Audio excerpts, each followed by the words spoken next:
orar um pouco mais. Amado Deus, obrigado por nos reunir na tua casa. Esse dia que o Senhor nos faz lembrar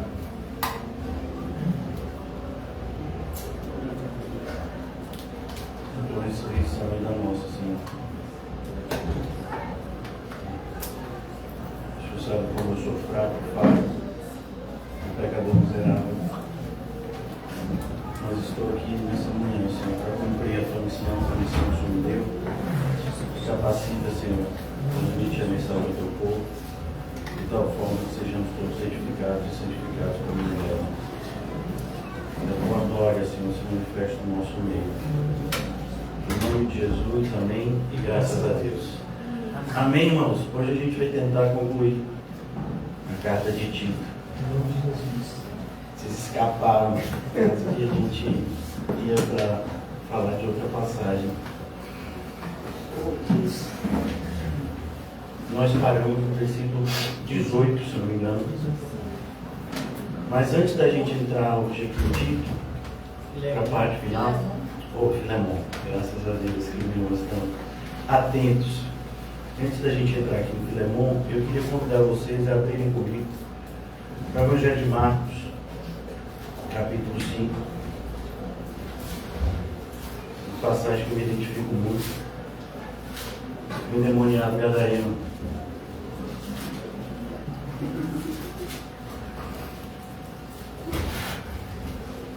Acho interessante que quando eu encontro pessoas, né, elas dizem normalmente isso, você precisava muito do Evangelho porque a sua vida era muito desregrada. Normalmente pessoas certinhas e organizadas não precisam, né, do Evangelho.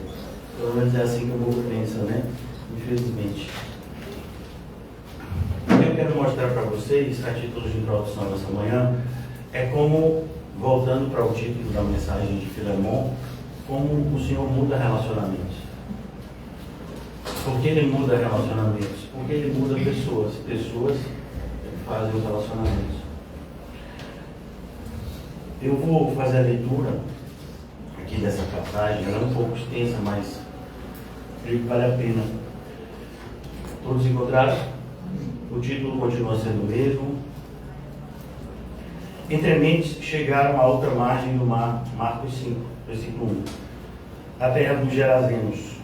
Ao desembarcar, logo veio para os sepulcros ao seu encontro um homem em processo de espírito imundo, o qual vivia nos sepulcros, e nem mesmo com caldeias alguém podia prendê-lo, porque, tendo sido muitas vezes preso com grilhões e cadeias, as cadeias foram quebradas por ele e os grilhões despedaçados. E ninguém podia subjugá-lo. Veja como é uma pessoa endemoniada no mundo. Andava sempre de noite e de dia, clamando por entre os sepulcros e pelos montes, ferindo-se com pedras. Quando de longe viu Jesus, correu e o adorou, exclamando com alta voz: Que tenho eu contigo, Jesus, Filho do Deus Altíssimo? Conjuro-te por Deus que não me atormentes. Porque Jesus lhe dissera: Espírito imundo, sai deste homem. Perguntou-lhe: Qual é o teu nome? Respondeu ele: Legião é o meu nome, porque somos muitos. E rogou-lhe encarecidamente que não mandasse para fora do país.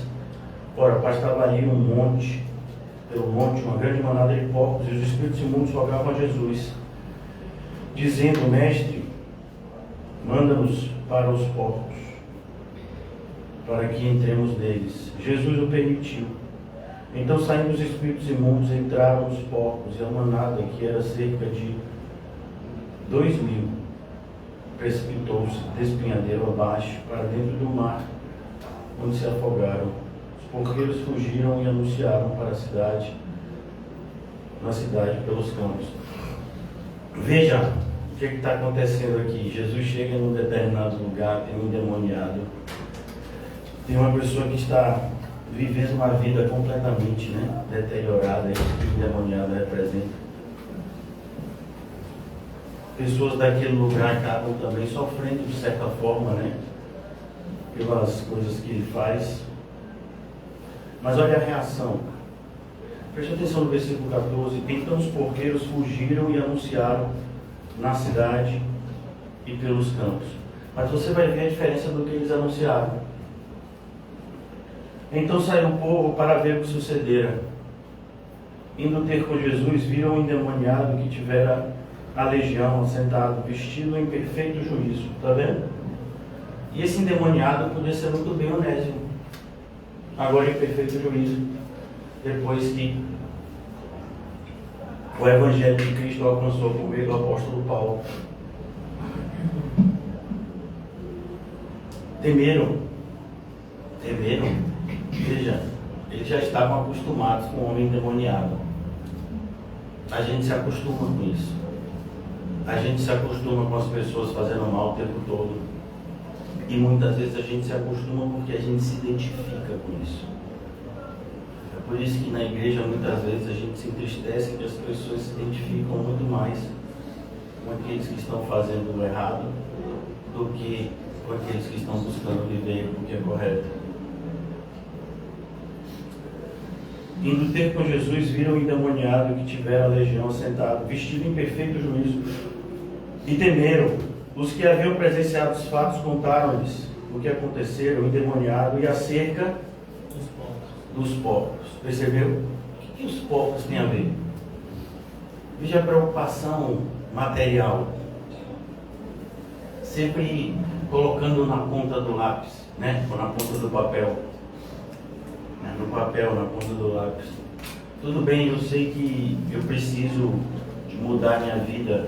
Eu sei que eu preciso de aparar determinadas arestas da minha vida, mas quanto isso vai me custar? Quanto do meu tempo? Quanto do meu orgulho? Quanto dinheiro eu vou perder se eu me tornar essa pessoa que eu sei que eu preciso ser? Veja que o mundo gira sempre assim. Não é por acaso que a gente sempre repete essa passagem que está em 1 Timóteo: o amor ao dinheiro é a raiz de todos os males. Sem dúvida, irmãos. Uma das maiores lutas que todo cristão passa diariamente é não se deixar influenciar pelas questões materiais que nos cercam. Os que haviam presenciado, versículo 17, e entraram a rogar-lhe que se retirasse da terra deles. Mas como assim? Se retirar da terra deles? Jesus acabou de fazer algo maravilhoso. Ao entrar Jesus no barco, suplicava-lhe o que for endemoniado que o deixasse estar com ele. Olha a diferença. A maioria das pessoas realmente vai rejeitar a mensagem do Evangelho, mas algumas vão desejar a ponto de abandonarem tudo para seguir. Sempre foi assim. Quando você estuda a história da igreja, quando você percebe, né, como o Evangelho muda a vida das pessoas, o formato sempre foi esse, nunca tem meio termo. O próprio Jesus disse para aquele que uma vez olhou e disse: Senhor, eu quero te seguir, mas tem minha família que eu não avisei, eu vou avisar. Jesus disse: não. Aquele que coloca a mão no arado e olha para trás não está apto para o reino. Então, quando a gente observa a maneira como o Evangelho tem sido abordado nesses dias atuais, né, de uma forma equilibrada, vemos que não tem nada a ver com o verdadeiro Evangelho de Cristo, e exige de todos que o ouvem uma resposta à altura, uma resposta definitiva, ou segue ou não segue. Versículo 19. Jesus, porém, não permitiu. Olha que coisa interessante. Enquanto determinadas pessoas Jesus convida, como foi o caso do jovem rico: eu quero muito, Senhor, saber sobre a vida eterna. E o Senhor disse: vai, vende tudo que tem, dá aos pobres, terás um tesouro no céu, depois vem e segue-me. Esse não, o propósito de Jesus era outro. É importante a gente perceber que, embora sejamos um só corpo, temos funções distintas. Cada um de nós precisa buscar em Cristo o propósito dele em você. Eu não sei se eu cheguei, eu acho que eu escrevi essa semana, e eu acho que eu postei esses dias, sobre a importância de você, né, não imitar os outros. A gente vê muito isso, né? Uma coisa é você olhar para alguém e ver alguém como um bom exemplo, como Blandina foi no passado, como Agostinho e a sua conversão, como o apóstolo Paulo, como Estevão, como Marta e Maria, como Madalena, todos ótimos exemplos, mas nós não somos essas pessoas e nem deveríamos ser. Cada um de nós tem uma identidade própria, tem um propósito pré-estabelecido por Deus, no tempo e no espaço. Então é preciso que a gente tome cuidado. A gente vive nessa geração onde é sempre a gente busca o atalho, e o atalho nesse sentido seria a imitação. É sempre mais fácil você imitar alguém do que você buscar em si mesmo qual é o seu real propósito.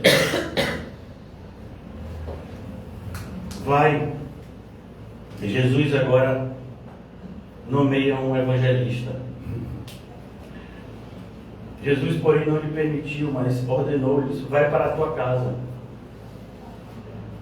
para os teus. E olha que coisa interessante, enquanto a mensagem de Jesus, que é Deus, para Abraão, foi: sai da tua casa e sai do meio da tua parentela, qual foi a mensagem para esse daqui? Volta para a tua casa, volta para o meio da tua parentela. Veja que é tão perigoso quando a gente quer formatar o Evangelho. Como o Evangelho é rico, como a gente tem aplicações específicas para momentos específicos. Todo mundo tem que sair? Não, tem pessoas que vão ter que voltar. E por que isso? Porque o Senhor sabe quem somos. E o que Ele quer de você e de mim? Nos tirar da nossa zona de conforto. Veja, para esse homem especificamente, era muito mais difícil voltar do que seguir a Jesus. Porque se ele seguisse a Jesus, ninguém ia saber do passado dele, como endemoniado. Mas ao passo que ele volta, todo mundo ia olhar para ele e dizer: vem cá, mas você não é um endemoniado? O que foi que aconteceu? Então, o caminho do Evangelho sempre vai nos levar aonde nós não queremos ir. A um lugar que vai trazer desconforto para a nossa carne. Por isso que para esse homem era mais fácil seguir Jesus. Deixar para trás aquelas lembranças ruins daquele local. Mas a mensagem de Jesus é: não. Você precisa aprender a superar os seus traumas. Cada um de nós tem uma missão específica, irmãos. Por isso que ao longo desses 16 anos como pastor, você encontra muita gente que quer fazer missões fora. E por que eles querem fazer missões fora? É uma fuga. Porque eles não querem mais viver a realidade deles em determinado lugar. Então eles veem aquela missão fora como uma oportunidade. E não é isso que o Senhor Jesus nos ensina. É muito mais difícil para a gente ser um verdadeiro crente no meio das pessoas que nos conhecem desde pequeno, do que para pessoas que não têm qualquer tipo de conhecimento sobre o nosso passado. O próprio Jesus sofreu com isso.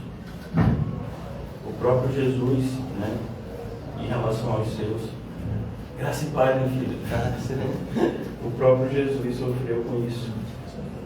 Não é esse o filho do carpinteiro? Seus irmãos não estão no nosso meio? Jesus falou com a gente que o profeta tem honra, só não na sua própria casa. E é por isso que a gente tem vivido esse tempo, né, onde as pessoas meio que têm se tornado nômades. Justamente para fugir um pouco, né, dessa parte difícil do ser. anunciando-lhes tudo o que o Senhor te fez e como teve compaixão de ti. Anuncia-lhes. Isso é o Evangelho. Então, quando a gente evangelizou aqui na quarta-feira, todos nós, que de alguma forma interagimos, né, no evangelismo de quarta-feira, nós fizemos algo que um dia alguém já fez com a gente. Todos nós fomos alvo de um evangelismo para que a gente estivesse aqui hoje. Às vezes você pode ter sido evangelizado por uma mensagem, né, na internet ou pessoalmente. Depende, mas alguém falou de Jesus para você. E hoje você está na posição de fazer a mesma coisa, de falar para outra pessoa.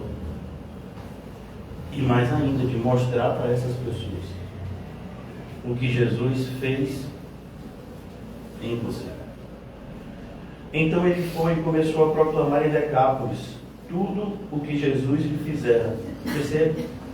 É por isso que eu tô lendo essa passagem, né? Porque tem tudo a ver com o que a gente está estudando em relação a Filemon. Porque Paulo manda Filemon de volta, Onésimo de volta. Onésimo estava ajudando Paulo lá em Roma. E toda ajuda lá em Roma para Paulo era pouca. Paulo precisava muito de toda a ajuda possível. Estava preso. Mas a ideia é sempre o reino de Deus, a expansão dele a nível mundial.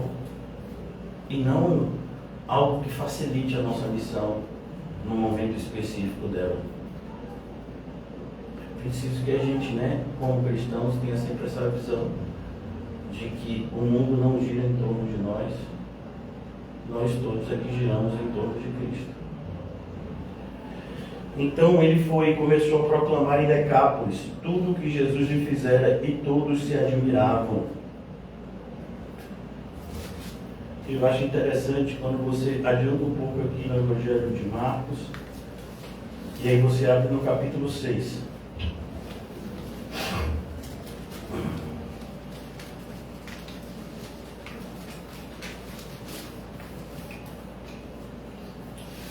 Na primeira multiplicação de pães e peixes. E voltaram os apóstolos, versículo 30, Marcos 6,30. E voltaram os apóstolos à presença de Jesus e lhes relataram tudo quanto haviam feito e ensinado. E lhes disse: vinde repousar um pouco à parte no lugar deserto, porque eles não tinham tempo para comer, visto serem numerosos os que iam e vinham. Então foram a sós para o barco, para um lugar solitário. Muitos, porém, os viram partir e, reconhecendo-os, correram para lá, de pé, de todas as cidades, e chegaram antes deles. Ao desembarcar com Jesus, uma grande multidão compadeceu-se deles, porque eram como ovelhas que não têm pastor. E passou a ensinar-lhes muitas coisas. Em declinando a tarde, vieram os discípulos a Jesus e disseram: é deserto este lugar, já é avançada a hora, despede-os para que, passando pelos campos ao redor e pelas aldeias, comprem para si o que comer. Porém ele lhes disse: dai-lhes vós mesmos de comer. Disseram-lhe: iremos comprar 200 denários de pão e dar de comer. E ele lhes respondeu: quantos pães tendes? E lhe veio. Sabendo, eles responderam: 5 pães e 2 peixes. Então Jesus lhe ordenou que todos se assentassem em grupos sobre a relva verde. Fizeram repartir em grupos de 100 em 100, 50 em 50. Tomando ele os 5 pães e os 2 peixes, erguendo os olhos aos céus, abençoou e partindo os pães e deu aos discípulos, para que distribuísse por todos. Repartiu também os 2 peixes. Todos comeram e se fartaram, e ainda recolheram 12 cestos cheios de pedaços de pão e peixe. Os que comeram os pães eram 5.000 homens.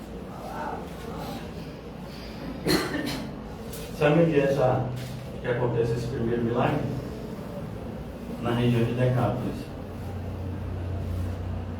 Muitos desses aqui eram pessoas que foram alcançadas pelo evangelismo do Gadareno, e que agora estavam, né, ansiosos de ver face a face aquele que tinha transformado a vida de um homem endemoniado em alguém que agora estava falando da mensagem do reino dos céus. Por isso que quando a gente agora se desloca mais uma vez, né, para o texto de Filemão, capítulo 1, versículo 18, eu vou fazer a leitura a partir do 17, né? A gente sempre se conecta com o texto do versículo anterior, temos seguido essa metodologia. Se, portanto, me consideras companheiro, recebe como se fosse a mim mesmo. Em determinados momentos, irmãos, é necessário que a gente prove o nosso amor. Uma coisa é você dizer que ama alguém, outra coisa é você dizer que é você provar que você ama alguém. E provar que você ama alguém dá sempre mais trabalho do que falar, né? Se, portanto, me consideras companheiro, recebe-o como se fosse a mim mesmo. E se algum dano te fez, ou se te deve alguma coisa, lança tudo em minha conta.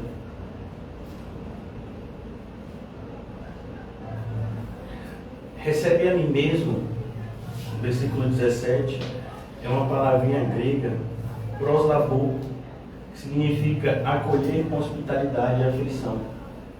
Recebe-o, não recebe ele de qualquer jeito, recebe-o com hospitalidade e afeição. Eu acho interessante isso, né?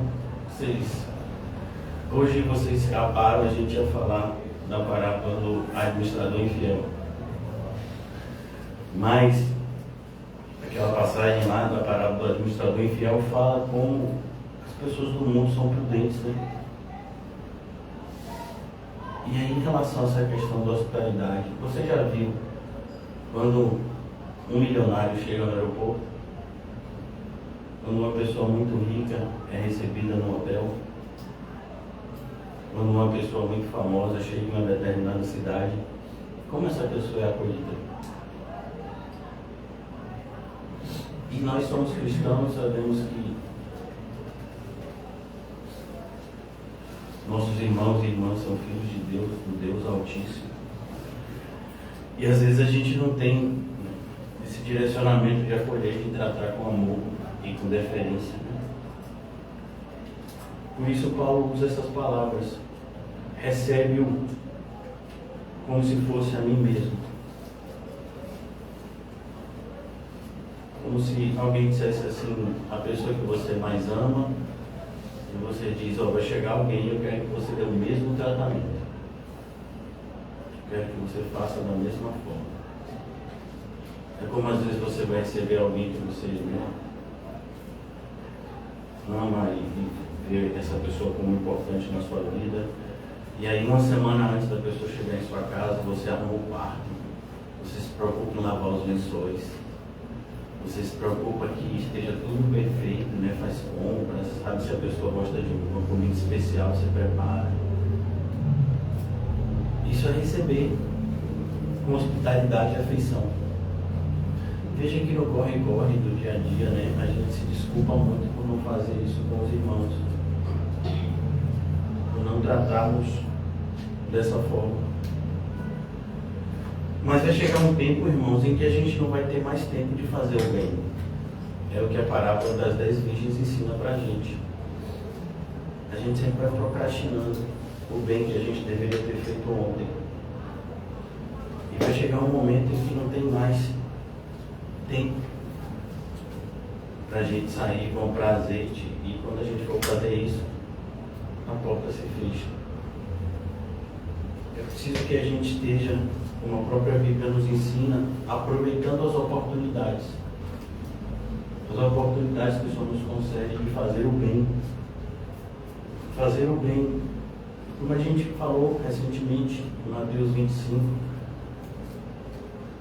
eu direi para aqueles que estiverem à minha direita, vinde benditos de meu Pai, Senhor, porque eu tive fome, eu tive sede, eu estava sem roupa, eu estava preso, eu estava doente, vocês me ajudaram. E é isso que Paulo está lembrando Onésimo aqui, que a fé sem obras é morta, que o amor sem demonstração, de fato, é falso. A gente diz que ama, mas a gente não prova por meio de um comportamento, né, condizente com o peso da palavra amor, é falso.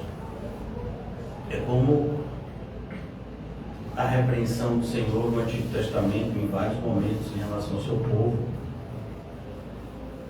Vocês dizem que me adoram, mas onde é que está a honra?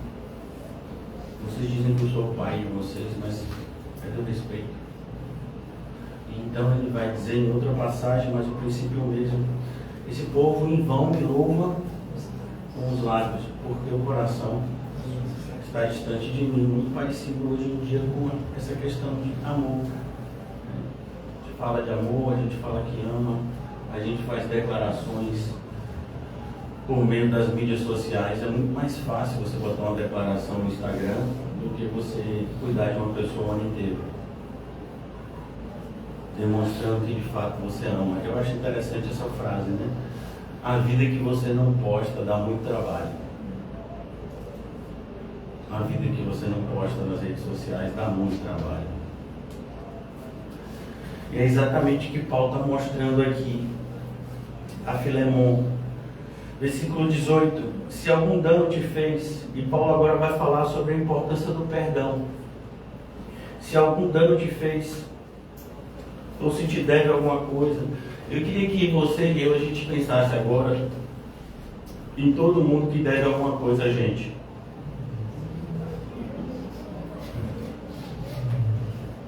Pastor, a lista é grande. Vem cá. Se passou mais de 5 anos ainda está valendo, porque de acordo com o direito, 5 anos preclui. Pense em todo mundo que te deve alguma coisa. E agora, perdoa. Cancela essa dívida. Pastor, eu posso não. Já estou contando com esse pagamento. Vai desintegrar. É isso que Paulo está ensinando aqui, o princípio do perdão, para a gente aprender essa lição tão valiosa, que mais aventurado é dar do que receber. Inclusive perdão, mais bem-aventurado é dar do que receber perdão. Quando você dá o perdão, significa que alguém fez o mal a você, sim ou não? E quando você precisa do perdão de alguém, significa que você fez o mal a alguém. E você prefere ser quem? Não, pastor, nenhum dos dois. Pode? Se algum dano te fez, ou se te deve alguma coisa, lança tudo em minha conta. Aí fica fácil, né? Fica não, irmão. Lança tudo em minha conta. O que Paulo está mostrando aqui?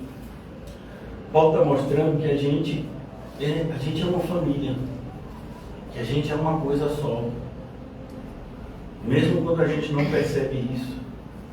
E quando a gente não percebe isso, a gente precisa de alguém que nos lembre isso, como Paulo está fazendo aqui com o Filemon, para que a gente possa recobrar o sentido.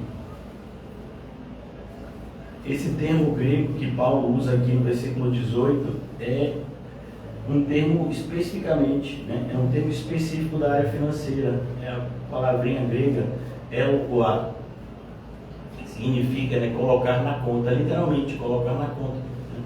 Escreveu a dívida de alguém.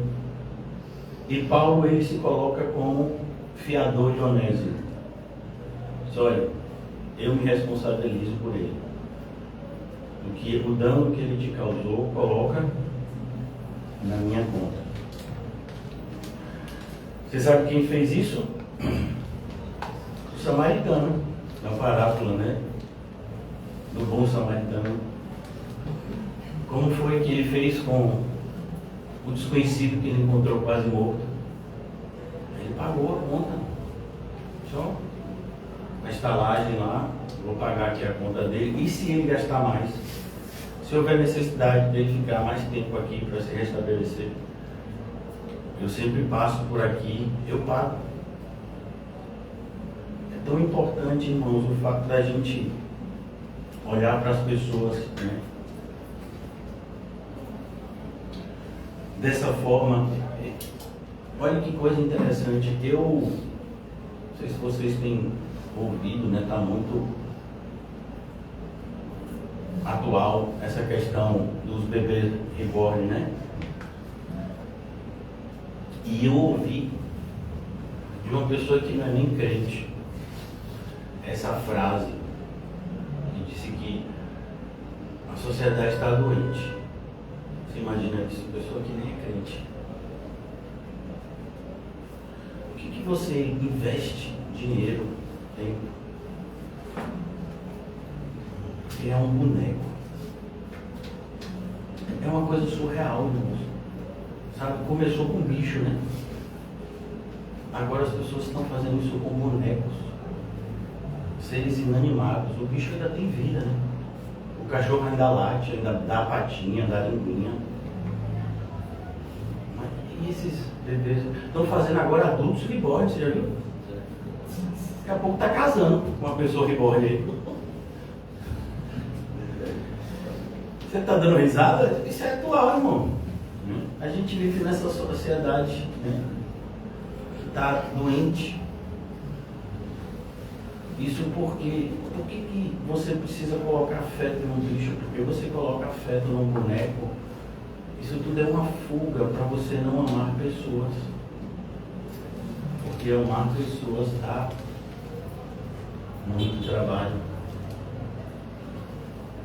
Ao passo que é muito bom, mas dá muito trabalho. E mais do que isso, independente de ser bom, ruim, dar trabalho ou não, amar pessoas é a vontade de Deus para nós. Nos amemos uns aos outros. E a nossa predisposição natural é o quê? É fazer o contrário. Por isso que a gente é capaz de colocar todo o afeto para tentar salvar a arara azul. Mas a gente não é capaz de ajudar pessoas necessitadas que moram na nossa rua. E é preciso que, como cristãos, a gente esteja atento a esse movimento, porque a gente acaba sendo influenciado. Quando o apóstolo Paulo fala no capítulo 12 de Romanos, essa passagem, como a maioria, é mais profunda do que aparentemente fala, né? Não vos conformeis a este mundo, esse século. Então Paulo está falando ali de todo tipo de influência que o mundo exerce sobre nós. E grande parte dessa influência que o mundo exerce sobre nós, a gente nem percebe quando está sendo influenciado. Às vezes não acontece de forma direta. As pessoas não falam num formato religioso, né? É essa questão, precisamos salvar o planeta, precisamos fazer alguma coisa pelo meio ambiente, precisamos fazer alguma coisa por isso ou por aquilo. É por isso que quando o apóstolo Paulo escreve aos Coríntios, ele diz: eu decidi nada saber, a não ser Cristo e este crucificado. Ele está mostrando isso também. Nós vamos ser tentados, na nossa peregrinação rumo à cidade celestial, a nos envolver com várias causas secundárias, que são moralmente corretas, causas que são, né, do ponto de vista humano, dignas de aplauso. Mas não é a nossa batalha. A nossa batalha não é essa. Nossa batalha é levar o Evangelho. Fomos levantados em defesa do Evangelho. Fomos enviados como testemunhos de Cristo. E uma das grandes tentações que a gente passa é justamente se envolver nesses assuntos. Assuntos secundários, mas que vão exigir tempo, dedicação da gente. E a gente vai acabar colocando a mensagem do Evangelho em segundo plano. Se não, desconsiderá-la, né, plenamente. Se algum dano te fez ou se deve alguma coisa, lança tudo em minha conta. O perdão cristão, irmãos, ele exige a disposição de se comprometer com o outro. É preciso que você se comprometa com alguém. É preciso que você entenda que não vai ser fácil quando você se comprometer com alguém. Sempre vão existir dificuldades. E você vai ser sempre tentado né, a dar alguma desculpa. Versículo 19: eu, Paulo, de próprio punho o escrevo, eu pagarei, para não te alegar que também tu me deves até a ti mesmo. Veja o que Paulo está falando aqui. Filemon, ele é devedor de Paulo, no sentido de que Paulo pregou o evangelho para ele, né? Paulo discipulou ele. Mas Paulo está mostrando aqui, mais uma vez, que as coisas não podem ser feitas na igreja, a não ser voluntariamente. É por isso, por exemplo, que nós nos colocamos sempre contra a todo tipo de formato empresarial que alguém queira impor a uma igreja, né? Então, porque vocês não contratam pessoas, ou porque as pessoas que ajudam na igreja não têm um contrato de trabalho, não recebem os benefícios específicos. Nem o próprio pastor, que sou eu, né, não tenho um contrato de trabalho. Por quê? Porque isso não pode ser visto como um contrato de trabalho. Spurgeon já dizia isso, né? Aqueles que trabalham por dinheiro para Cristo vão trabalhar para o diabo se oferecer um salário melhor. Então, independente de como vem esse auxílio, mas tudo que se faz na igreja deve ser feito de um formato voluntário. A gente tem que ser sempre amador, nunca profissional. Não podemos nos ver jamais como profissionais na fé. Independente da excelência do serviço que a gente preste a Cristo. E olha, para você prestar um serviço excelente para Cristo, demorar algum tempinho. Mas você, independente do que você faça, da dedicação que você tenha, você tem que se ver como um privilegiado de fazer aquilo. E não como alguém, né, merecedor de um salário. Até porque o que a gente recebeu de Cristo é muito mais. Aqui Paulo está mostrando isso. Eu, de próprio punho, escrevo, eu pagarei, para não te alegar também que tu me deves a ti mesmo. E o que Paulo está querendo lembrar aqui para Filemon, é justamente uma parábola, e eu queria convidar vocês a abrirem lá rapidamente comigo, se vocês puderem, Mateus 18. Essa parábola, eu gosto do desenho bíblico dela. Aliás, eu gosto do desenho bíblico de todas as parábolas.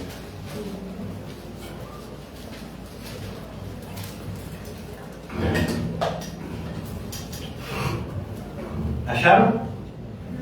Mateus 18, a partir do versículo 32.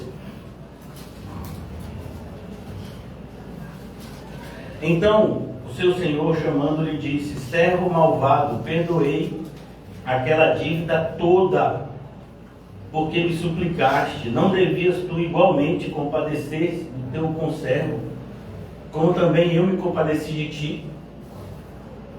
E indignando-se o seu senhor, entregou-o aos verdugos. Verdugos, pastor, são cenouras pegando em facas. Verdugos são os soldados. Até que lhe pagasse toda a dívida. Assim também meu Pai Celeste vos fará, se do íntimo não perdoardes cada um. Percebeu? É isso que Paulo está mostrando a Filemon. Ó, Filemon, eu estou falando aqui numa boa. Eu estou falando aqui de boa com você. Ó, vá, perdoe ele, receba bem, faça assim, né? Mas deixa eu ser claro com você, você não tem opção. Se você não perdoar, você não é crente. Se você não tratar Onésimo como eu estou te dizendo para você tratar, você não é crente. Sabe, eu acho interessante quando você conversa com algumas pessoas da igreja que elas dizem que estão magoadas e feridas. Aí assim, é porque assim, sabe, pastor, está sendo tão difícil perdoar. Não. A porta é alguém. O caminho é alguém. Tem alguma coisa na vida cristã que vai ser fácil? Não é fácil comer na vida cristã. Porque a gente vai comer alguma coisa, se for gostosa, a gente quer o quê? A gente quer o quê? E se não for gostosa, a gente vai ser tendencioso a murmurar, a ser ingrato. Tudo é difícil na vida cristã, não pode nem comer. Verdade. Dormir. Na vida cristã é sempre difícil dormir. Ou você dorme demais, ou você dorme de menos. É assim mesmo. Rapaz, pastor, não tem nada fácil na vida cristã? Não, filho, tem não. Quer alguma coisa fácil? Um sorvete, dar um passeiozinho na orla. Porque não é não, a vida cristã é tudo difícil, meu filho. Então, quando o Paulo está dizendo aqui, Filemão, meu amigo, você tem que perdoar. Por quê? Versículo 35, eu vou ler o versículo 35 aqui de Mateus 18, só para poder a gente assim ter um choquezinho de realidade, amém? Eu estou vendo que os irmãos estão muito despertos nessa manhã, muito atentos, eufóricos. Vou tentar conter um pouco vocês aqui. Assim também meu Pai Celeste vos fará, se do íntimo. Então você tem que perdoar da onde? Da onde?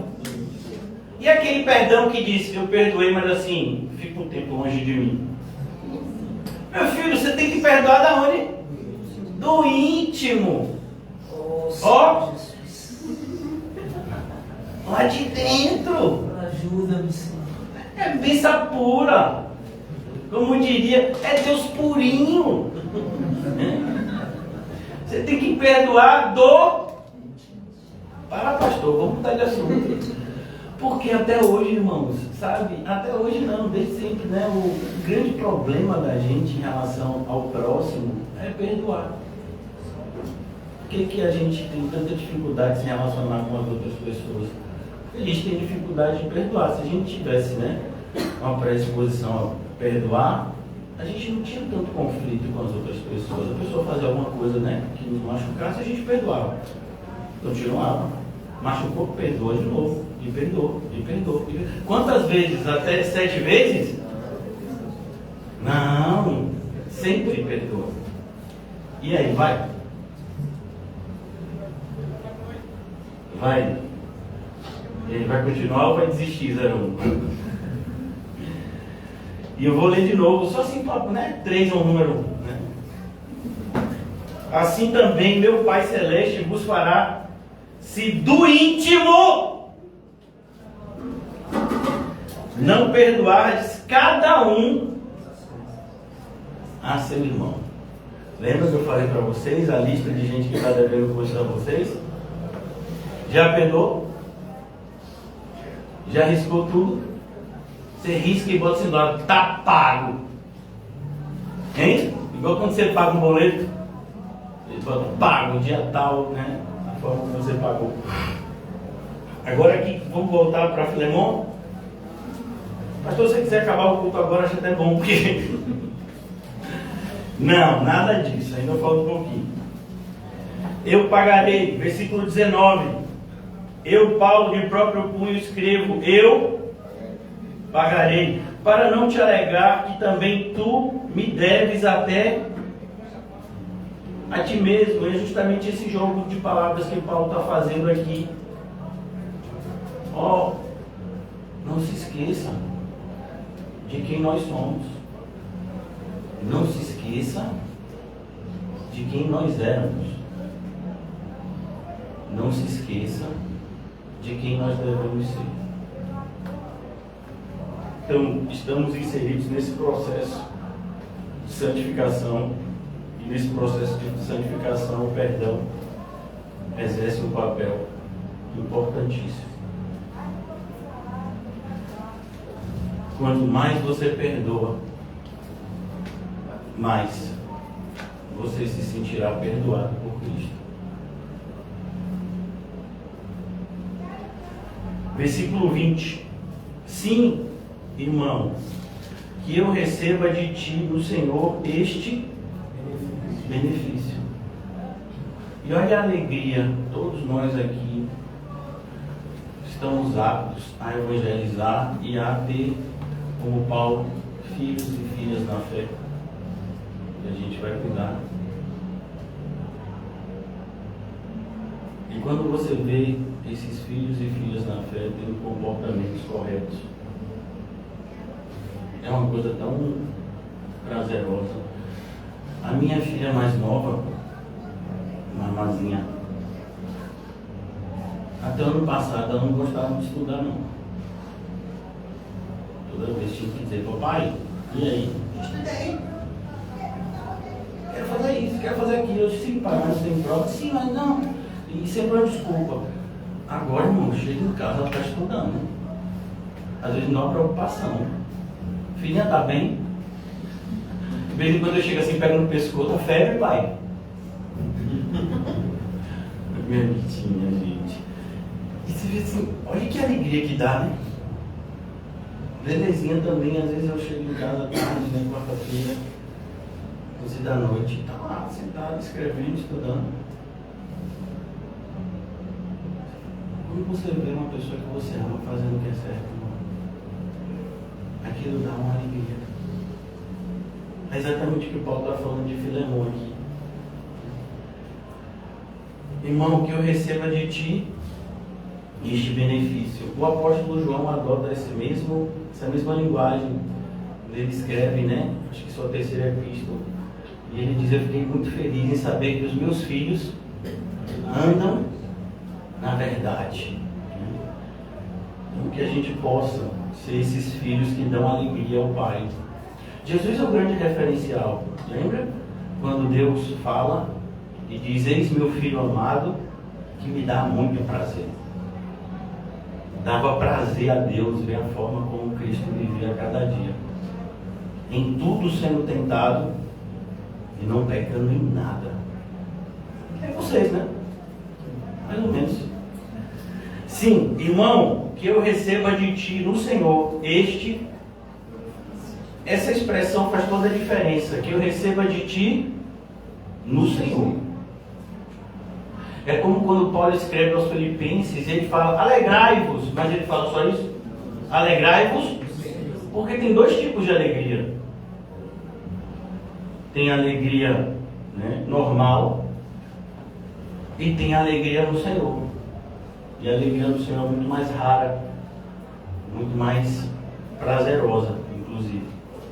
Aqui é a mesma coisa, que eu receba de ti no Senhor. A ideia do que Paulo está falando é, eu vou receber de ti o fruto do Espírito. Eu vou receber de ti aquilo que o próprio Senhor tem gerado em você. E é isso que torna a gente, isso que faz a gente ser feliz, quando a gente vê o Espírito Santo na vida do irmão.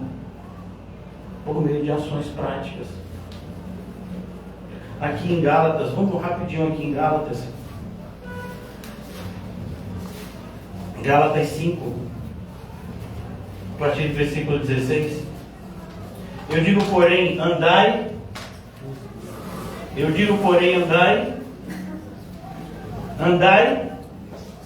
no Espírito, e jamais satisfareis a concupiscência da carne. Por que Paulo está falando isso? Porque ele quer que a gente viva vidas infelizes? Não, porque ele sabe o que de fato é a verdadeira felicidade. A verdadeira felicidade não encontra nos prazeres da carne, mas no Espírito. Porque a carne milita contra o Espírito. Veja que esse verbo que Paulo usa aqui, milita, é algo especificamente usado, né, no vocabulário do exército, no vocabulário, né, de guerra. Milita, guerreia contra o Espírito. Então não é uma luta qualquer, não é uma luta de rua, é um exército contra outro, é uma luta organizada.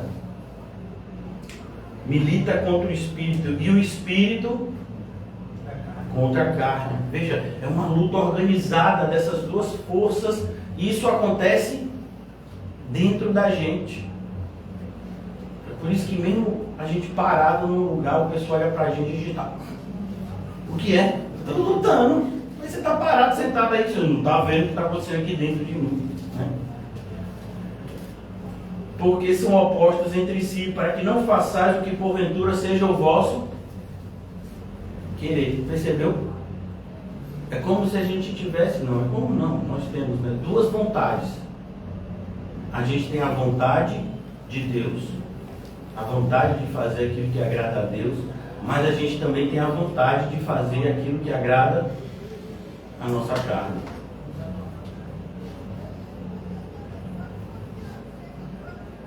Mas se sois guiados pelo Espírito, não estáis sob a lei. A ideia aqui não é que você, agora que tem o Espírito Santo, faz o que você quer. Pelo contrário. Se você está guiado pelo Espírito Santo, você não fica mais com medo da disciplina da lei, da coerção da lei, da punição da lei. Porque o seu propósito agora, o que te move, não é o medo de ser punido, mas é o amor para agradar a Cristo. Versículo 19. Ora, as obras da carne são conhecidas.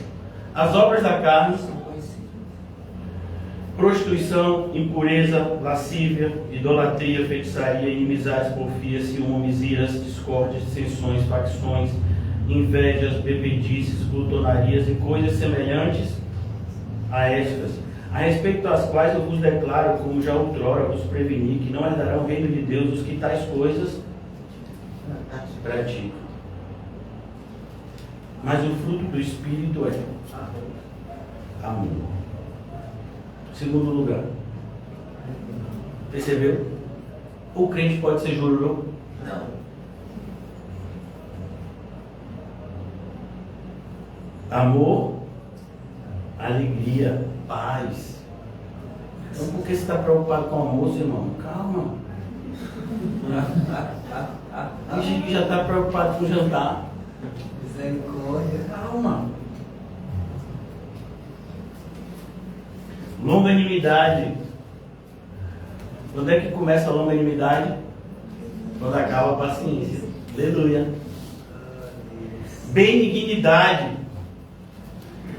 Cada um dá o que tem. O que você tem? O bem. Bondade. O atributo de ser bom. Fidelidade, mansidão, domínio próprio. Contra essas coisas, então, você é livre para fazer o que é certo. Você é livre para fazer o que é bom. Você é livre para fazer o que agrada a Deus. É exatamente isso que a gente está vendo em Filemão. Por isso que Paulo diz, olha, eu podia dizer, eu te ordeno que receba Onésimo. Eu te ordeno que você faça assim, assim. Mas eu não vou fazer isso com você, porque você é livre. Você é livre para fazer o bem. Você é livre para demonstrar o amor que você tem por Onésimo, para demonstrar o perdão que você tem por ele. Você é livre, Filemão. Antes não, antes nós estávamos aprisionados pelo pecado e a gente só podia escolher entre pecados. Ou a gente andava no pecado da libertinagem ou no pecado da religiosidade morta. Ou eram os seguidores dos herodianos ou dos fariseus, ambos em condenação diante do Senhor. Agora não, agora somos livres para fazer o bem. Por isso a importância disso ser voluntário.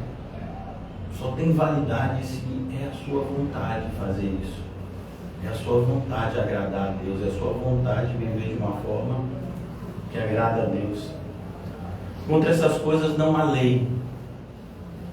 E os que são de Cristo, os que são, Filemão, você é de Cristo, crucificaram a carne com as suas paixões e concupiscências. Se vivemos no Espírito, andemos também no Espírito. Não nos deixemos possuir de vanglória, provocando uns aos outros, tendo inveja uns dos outros. Imagina o problema que ia ser quando Filemão voltasse, quando Onésimo voltasse, outros servos percebessem como ele estava sendo tratado.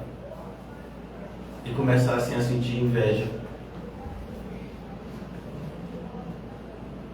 Mas a gente não vai deixar de fazer o bem só porque outras pessoas, né, vão ver isso como algo ruim.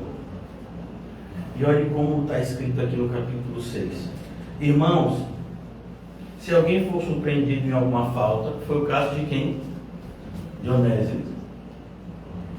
Vós que sois espirituais, corrigiu com espírito de brandura e guarda-te, para que não sejas também tentado. Todos nós aqui, irmãos, todos nós aqui somos assassinos em potencial. Somos pessoas, né, capazes de fazer várias atrocidades. É a providência de Deus quem tem segurado tudo e todos. Eu quero voltar agora com Filemão. A gente já está caminhando para a nossa conclusão de hoje. Eu, Paulo, de próprio punho escrevo, eu pagarei, para não te alegar que também tu me deves até a ti mesmo. Assim, irmão, que eu receba de ti no Senhor este benefício. Reanima-me o coração em Cristo Jesus. Paulo deseja que Filemão confirme a fé com obras. Essa palavra, como vocês já viram no estudo, reanima, fala de conforto emocional e espiritual.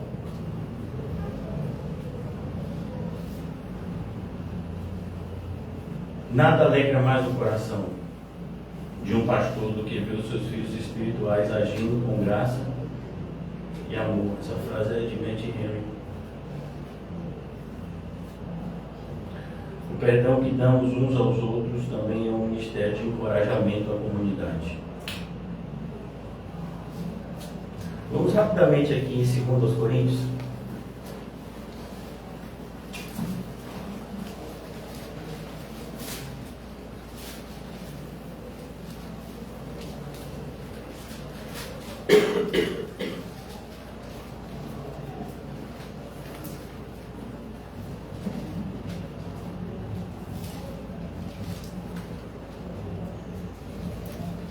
Paulo vai escrever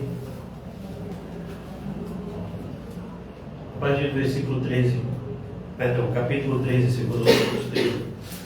Esta é a terceira vez que eu vou ter com vocês. Por boca de 2 ou 3 testemunhos, toda a questão será decidida.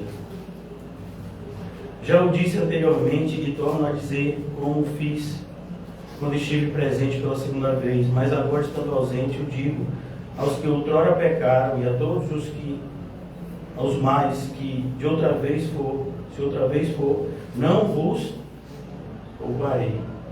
Posto que buscais provas de que em mim Cristo fala, o qual não é fraco para convosco, antes é poderoso em vós. Porque de fato foi crucificado em fraqueza, contudo vive pelo poder de Deus. Porque nós também somos fracos nele, mas viveremos com ele para vós outros, pelo poder de Deus. Examinai-vos a vós mesmos, se realmente estáis na fé. É exatamente isso que Paulo está propondo a Filemão. Filemão, chegou um momento onde você vai agora ter a oportunidade de se examinar. O seu cristianismo está à prova. É como, por exemplo, na escola. Tem muito tempo que eu não sei o que é a realidade de escola. Mas quando eu estudava, a gente tinha uma época, hoje está um pouco diferente, mas a gente tinha uma época que era a época de absorção de conhecimento.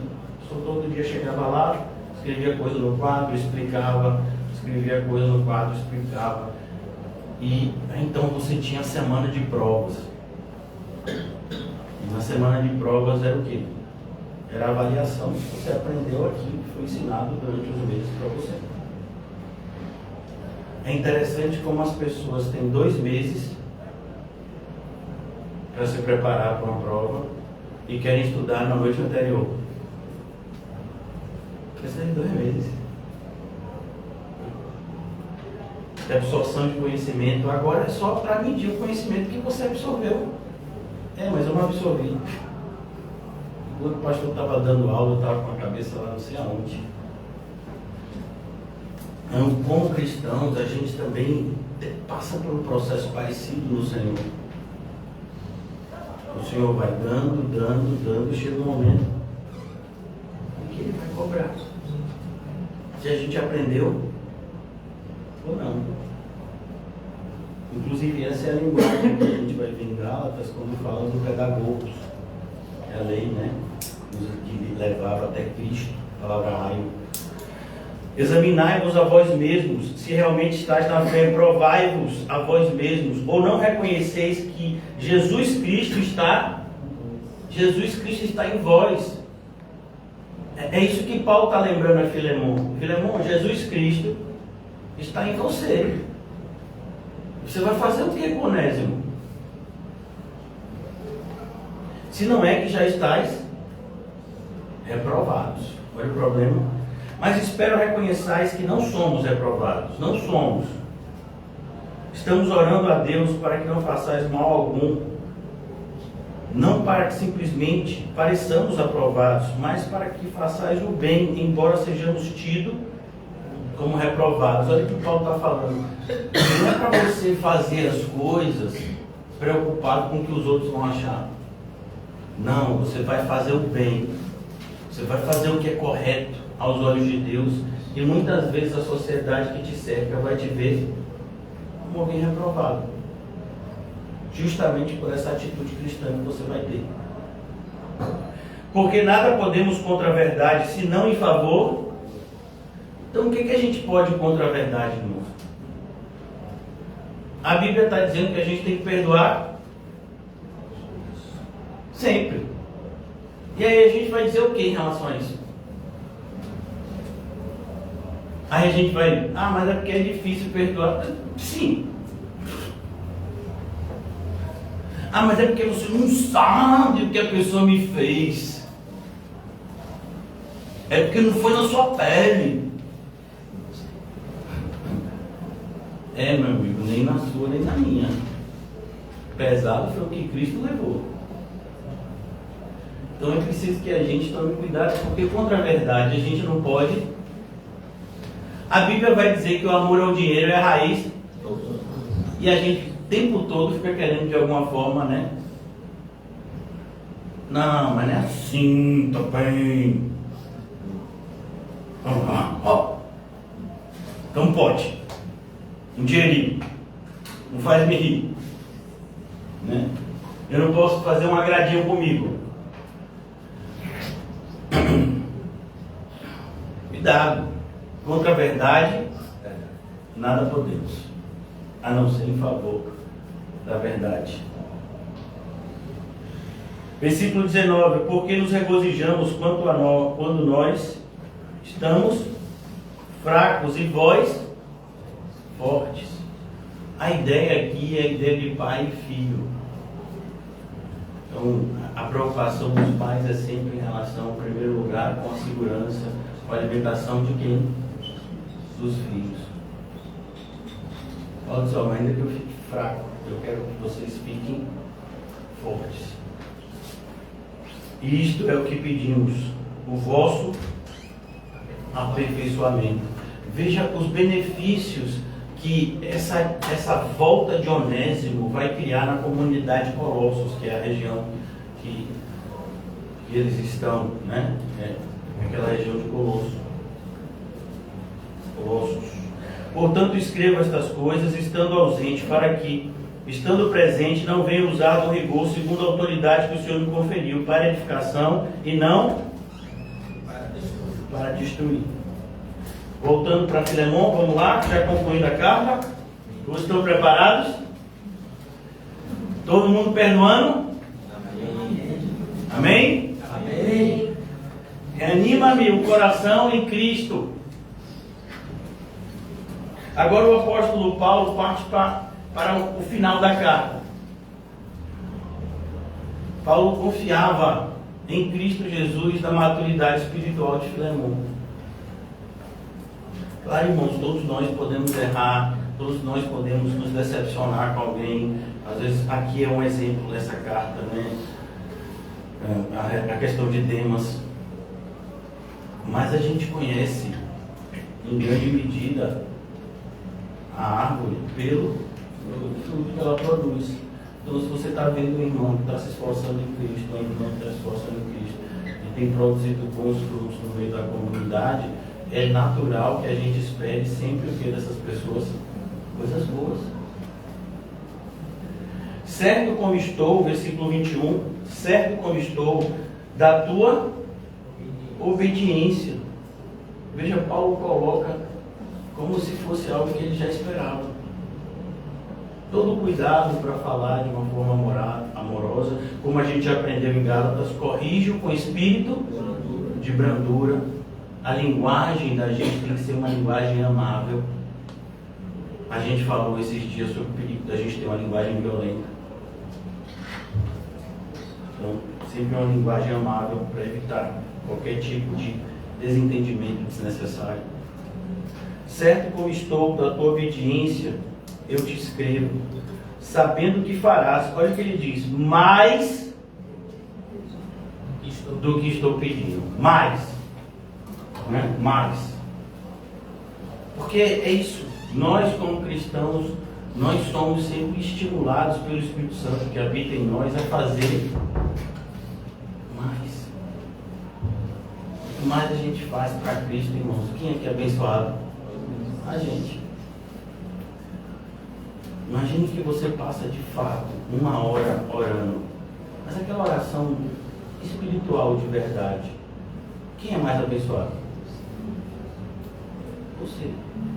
Imagine que você se dedica em um determinado momento do seu dia ao aprofundamento do seu conhecimento bíblico.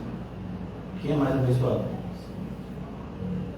Imagine que você separa uma parte do seu dia, da sua semana, para fazer o bem a pessoas que o próprio Deus tem te colocado a fazer.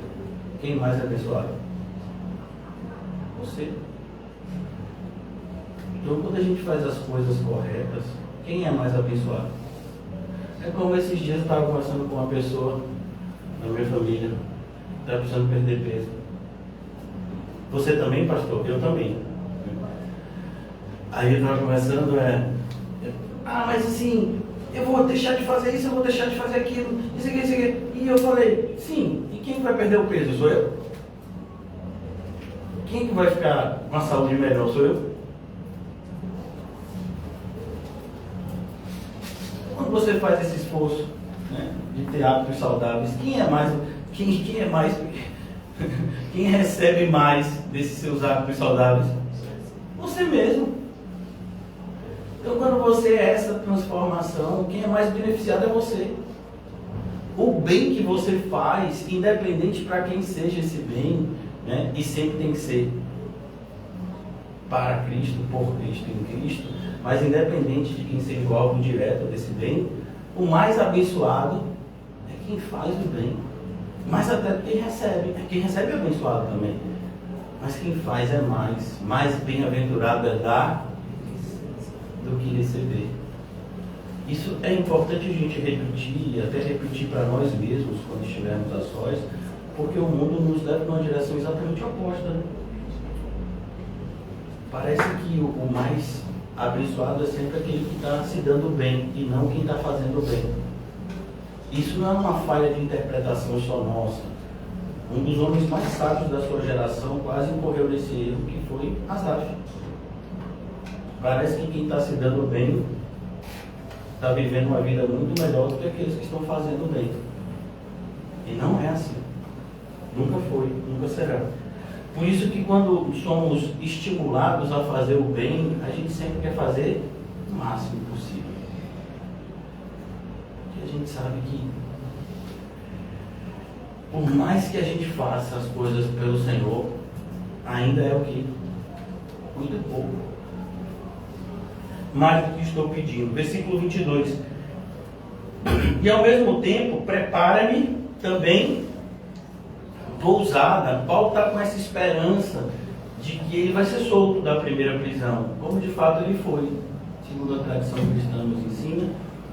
Paulo teria sido solto dessa primeira prisão, ele teria sido evangelizado algum tempo.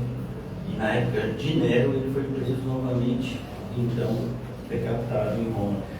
Ao mesmo tempo, prepara-me também pousada, pois espero que por vossas orações vos sereis restituído. Então, que coisa boa, irmãos. Os irmãos que se amam querem estar juntos. Eu acho interessante, né? Minhas filhas viajaram no final do ano passado. Passaram um tempo longe. Acho que nunca tinha passado um tempo longe assim. Aí elas ficaram no interior, né? Aí eu ligava e falava: e aí, já tá com saudade do papai? Aí a mais nova dizia: ainda não deu tempo, não. Não tá que nem tem nem uma semana, não, pai. Você tá com saudade? Eu falo: papai tá com saudade, filho. Quando você ama alguém, você quer estar sempre junto dessa pessoa. Não importa um dia, uma hora, uma semana. Você quer estar junto da pessoa que você ama. Então é muito importante que a gente estimule esse amor para com os irmãos. Sei que a gente não é fácil. Amém? Vou ser sincero, né? Um pouquinho de sinceridade para não é ninguém, né? A gente não é fácil, irmãos, mas é isso aí, né? É o que temos, né? Então, vamos lá. Vamos se amar. E ao mesmo tempo, prepara-me também pousada, pois espero que por vossas orações vos sereis restituído. Agora, irmão, chegou essa parte aqui, que é a parte que o negócio pega. Estão dispostos agora? Não, pastor, quer deixar para depois? Saúdam-te, Epáfras, prisioneiro comigo. Epáfras, irmãos, ao que tudo indica, ele foi o plantador da igreja de Colossos. E ele estava preso com o apóstolo Paulo em Roma, nessa época. Né? Então, mais do que... Paulo estava muito bem informado sobre tudo que acontecia na igreja de Colossos. Sobre como era o procedimento lá, o procedimento do próprio Filemão, por conta de Epáfras, que está lá preso com o apóstolo Paulo nessa época. Em Cristo Jesus. Mas Paulo alerta que o que aconteceu aqui? Eles estão presos como? Como, irmãos? Em Cristo Jesus, exatamente. Né? Então não tem do que a gente se queixar. Vamos aqui abrir Colossenses 1,7, só para a gente ver de onde é que a gente tira, né? Esse ensinamento de Epáfras, Colossenses 1,7.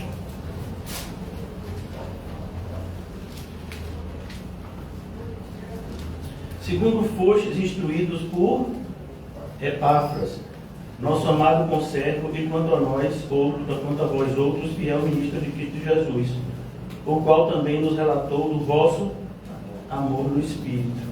Então veja, Epáfras, ele era fundador, plantador e pastor da igreja de Colossos, e agora ele está preso com o apóstolo Paulo, lá em Roma.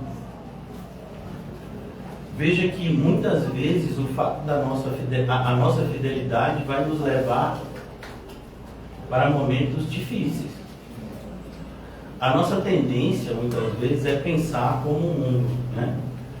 Então, se eu estou fazendo coisas boas, eu estou atraindo para mim coisas boas. Então, eu vou ajudar financeiramente pessoas que estão precisando, porque Deus vai me dar muito dinheiro lá na frente. Né? Eu vou fazer alguma coisa boa aqui, porque lá na frente Deus vai me dar 100 vezes mais. E essa matemática é uma matemática extremamente errada, diabólica e sem graça. Então, a gente tem que fazer o bem, a gente aprendeu por vontade. O Senhor trocou o nosso coração, na nossa regeneração, e esse nosso novo coração tem a vontade de fazer o quê? O bem. A nossa antiga natureza vai tentar impedir isso? Vai, mas a gente tem um novo coração, a gente tem o Espírito de Cristo em nós. Então, quando ele coloca aqui a respeito de Epáfras, prisioneiro de Cristo comigo, prisioneiro de Cristo, prisioneiro comigo em Cristo Jesus, mostrando como a fidelidade de Epáfras tinha colocado ele dentro da prisão com o apóstolo Paulo. Às vezes a gente fica com receio, principalmente, né? Esse momento estranho que a gente... Eu falo estranho porque é um momento diferente, né? Por assim dizer. E a gente está vivendo de determinadas decisões do Poder Judiciário, né? Estranhas. Não pode falar nada que você é ameaçado de ser preso. Então, assim, para isso acabar caindo na conta dos crentes, é daqui para ali. Quando Nero quis, o sonho de Nero, vocês entenderem o que aconteceu na prisão de Paulo, contexto histórico. Nero era um homem megalomaníaco e ele era uma pessoa extremamente narcisista. Então ele achava que Roma estava muito feia e ele queria fazer uma nova Roma bonita. Só que Roma estava cheia de favelas, né? Que a gente chamaria de favelas. Roma estava cercada de pessoas que estavam morando lá em condições insalubres. E o que é que ele faz? Ele premedita um incêndio. E esse incêndio acabou com a maior parte de Roma, esses bairros pobres. Só que se dissesse que era ele, o pessoal ia ficar revoltado contra ele. Ele colocou isso na conta de quem? Dos crentes. E Paulo, que não estava nem em Roma nessa época, recebeu a acusação de ter premeditado o incêndio de Roma. A gente que já assistiu Paulo Apóstolo de Cristo sabe, né? Então, para a gente que está assistindo esse cenário de polarização política, né, para isso cair na conta dos crentes, se é que não já está caindo, é daqui para ali. Por isso que a gente tem que tomar muito cuidado, a gente tem que ter uma maturidade cristã nesses momentos, para a gente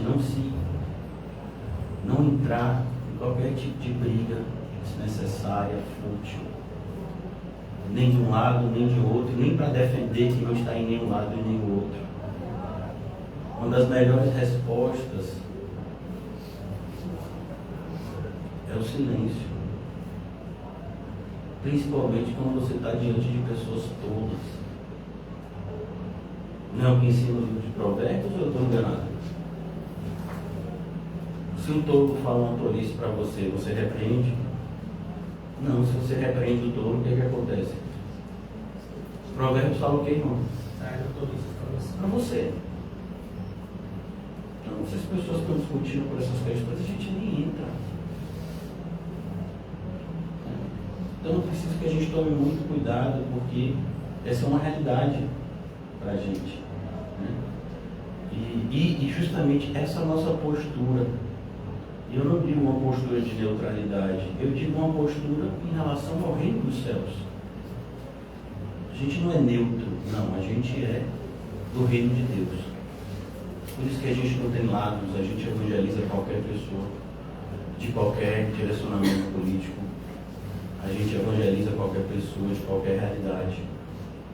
E o nosso propósito é fazer de tudo para com todos, para, se possível, salvar alguns, agradar a Deus. Então a gente precisa ter cuidado e sabendo que, tendo essa postura, a gente vai acabar sendo odiado pelos dois lados. O mundo vai querer que a gente escolha esse caminho mais fácil, ou seja, escolher um lado, porque a gente acaba sendo abraçado por esse lado. Não. Por isso que a gente olha para a realidade de Epáfras aqui, prisioneiro. E agora Paulo vai falar de uma segunda pessoa, que a gente já conhece. Quem é? Marcos. Marcos estava com Paulo nessa altura.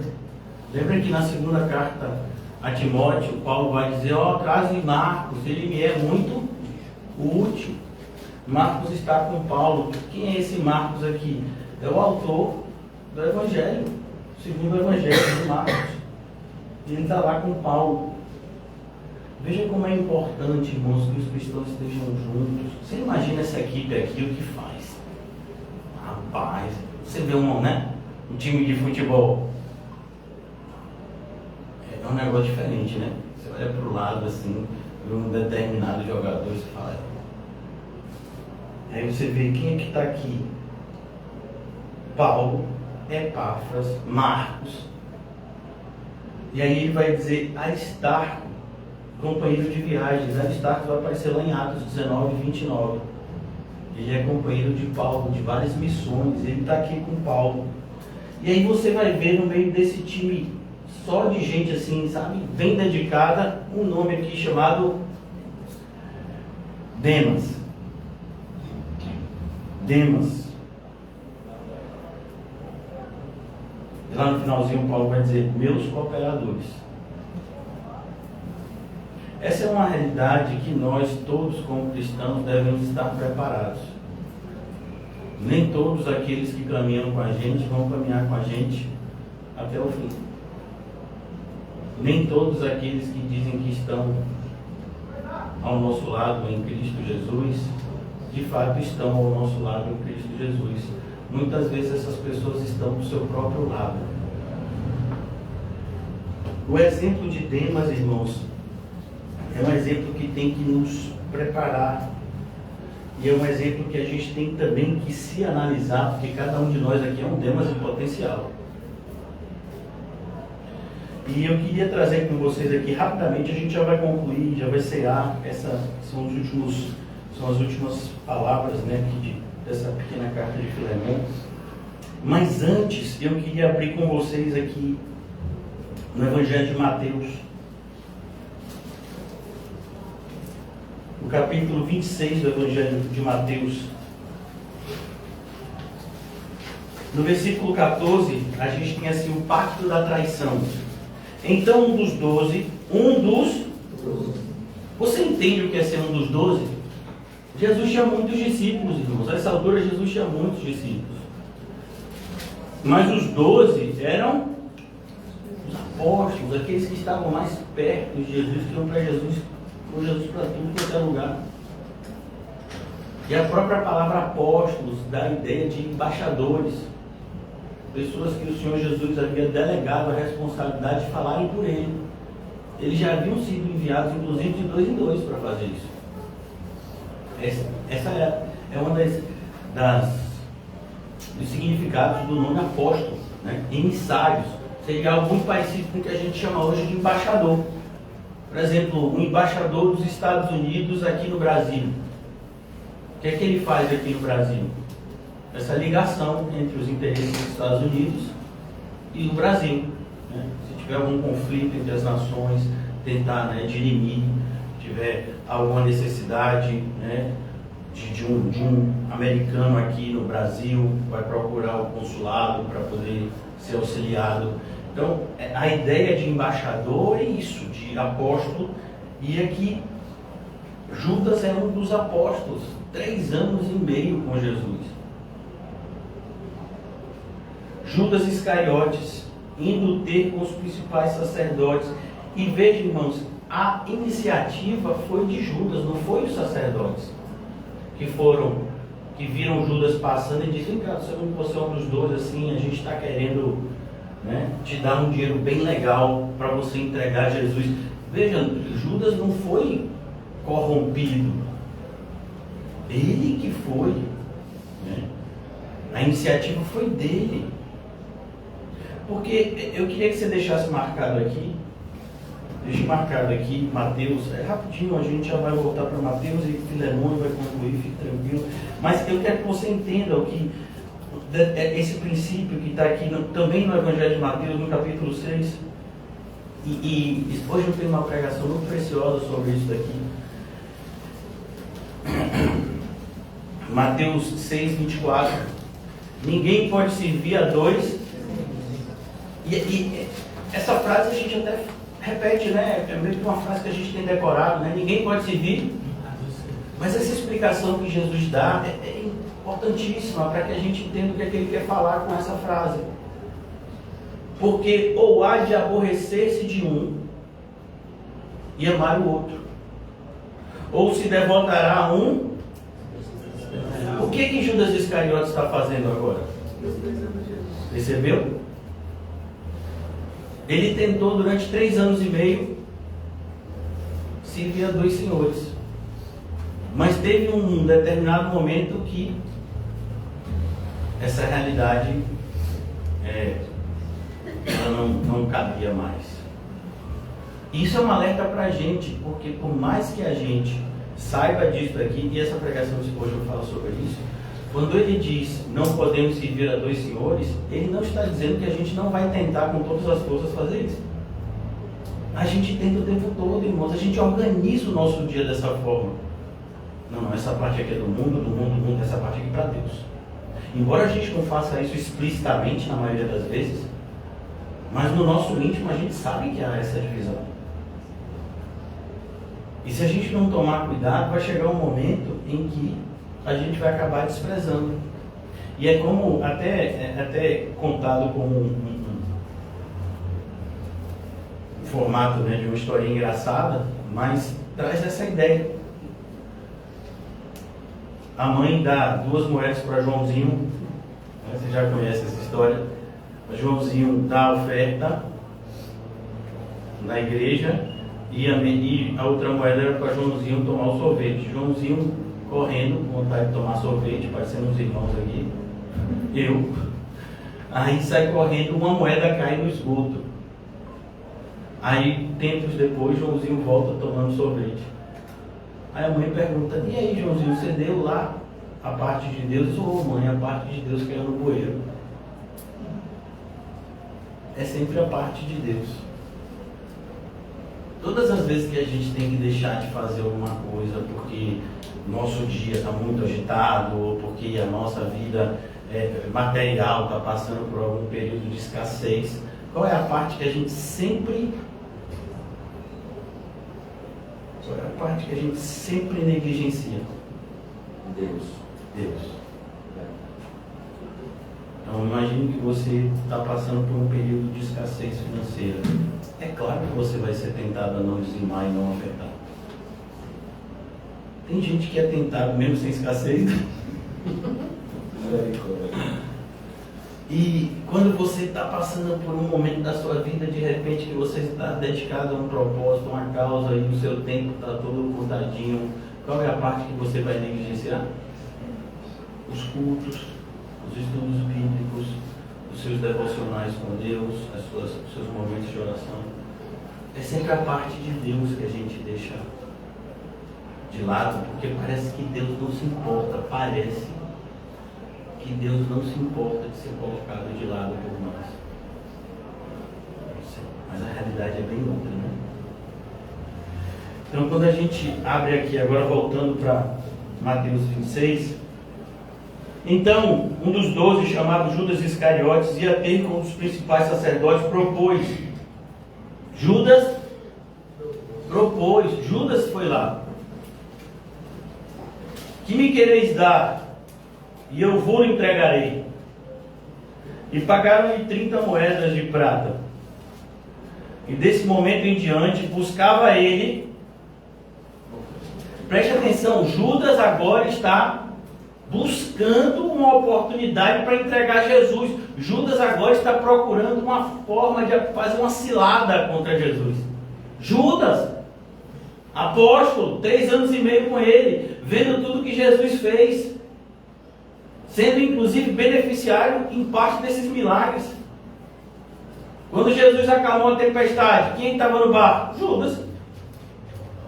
Quando Jesus veio andando sobre o mar, todos ficaram assustados, quem estava no barco? Judas. Quando Jesus multiplicou pães e peixes, quem estava no barco? Quando Jesus curou centenas de pessoas, quem estava ali vendo tudo aquilo? E agora? E agora ele está lá dizendo: ó, o que quereis me dar? Isso aqui ainda fica mais forte, porque assim, a iniciativa vem dele, irmãos. Ele.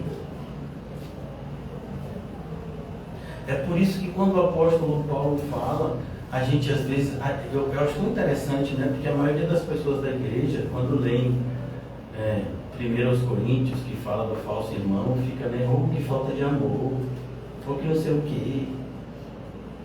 Isso é uma falta de pensamento coletivo. A gente tem um exemplo aqui, o irmão José até falou comigo recentemente, de uma pessoa que está agora passando por metástase. Algum tempo atrás, o câncer começou, acho que na perna, e o médico falou, a gente pode amputar a sua perna, e aí a gente resolve o problema. A pessoa disse que não queria amputar a perna, o câncer se alastrou. E agora não tem mais jeito. Pastor, por que você está dando esse exemplo? Não é eu não, Jesus que disse, é o teu olho? É a tua mão? É o teu pé? É melhor. Então é preciso que a gente tome muito cuidado, porque um pouquinho de fermento leveda toda a massa, irmão. Foi pela iniciativa de Judas Iscariotes que as pessoas queriam agir com preconceito em relação a uma das mulheres mais elogiadas da Bíblia, que foi Maria, que foi ungir Jesus com aquele vaso de alabastro, né? Um nardo caríssimo. E foi capitaneado por Judas, que influenciou os outros a dizer, que absurdo, que desperdício. Isso podia ser vendido. Esse perfume custou o salário de um ano inteiro. Para gastar assim de uma vez só. Absurdo. Então, a influência de Judas já estava lá. Por isso a gente tem que tomar muito cuidado. Inclusive, se você ama pessoas que estão tendo postura, né, que não são condizentes com a fé cristã, é uma oportunidade que você tem de alertar essas pessoas, se distanciando delas.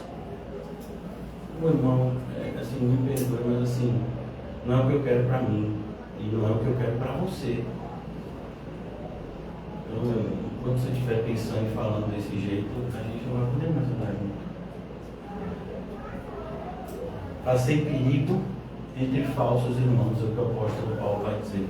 Inclusive, segundo nos conta a tradição, Paulo foi entregue por Alexandre, o latoeiro, na sua segunda prisão. Então aqui ele diz, propôs a ele uma boa ocasião. Agora no versículo 20 de Mateus 26, concluindo. Chegada a tarde, pôs-se ele à mesa com os 12 discípulos. E quando comiam, declarou Jesus, em verdade vos digo que um dentre vós me trairá. Então, irmão, você imagina, é a mesma questão aqui do pecado de Acã.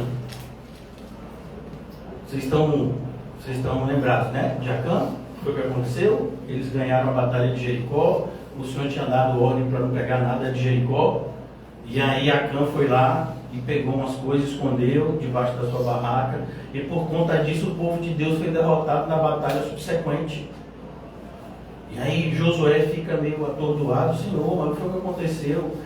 E a resposta de Deus é porque você vem até mim, tem pecado no meio do povo. E aí quem foi que desobedeceu? Quem foi? E Acã vai negando. Até que chega até ele e ele admite, mas aí já era tarde demais, né? Então aqui é a mesma coisa, Judas tinha a oportunidade de dizer, sou eu traí Jesus, fiz uma bobagem. Eu estava, não sei onde eu estava com a cabeça. Por quê? Porque, irmãos, aquele que é crente de verdade, ele pode cair. Olha o caso de Davi, irmãos. Davi tem um coração segundo o coração de Deus, Davi adulterou e matou. Ele deixou de ser filho de Deus por causa disso? Ele se arrependeu, Deus perdoou. Mas o que a Bíblia deixa de forma tão clara, um versículo que a gente fala quase todos os cultos, a gente fala desse versículo, todo aquele que confessa e deixa, alcança misericórdia. Mas quem cobre as suas transgressões? Então é preciso que a gente entenda as oportunidades que estão aí, para a gente recomeçar, da forma certa. E eles, muitíssimo contristados, começaram um por um a perguntar-lhe: porventura sou eu, Senhor? E ele respondeu: o que mete comigo a mão no prato, esse me trairá. O Filho do Homem vai como está escrito a seu respeito, mas aí daquele por intermédio de quem o Filho do Homem está sendo traído. Percebeu? Melhor lhe fora não haver nascido. Então Judas, que o traía, perguntou: acaso sou eu, mestre? Olha, não, aonde vai a dissimulação? Acaso sou eu? Respondeu-lhe Jesus: tu nos disseste. Então, quando a gente chega aqui, né, voltando agora para Filemão,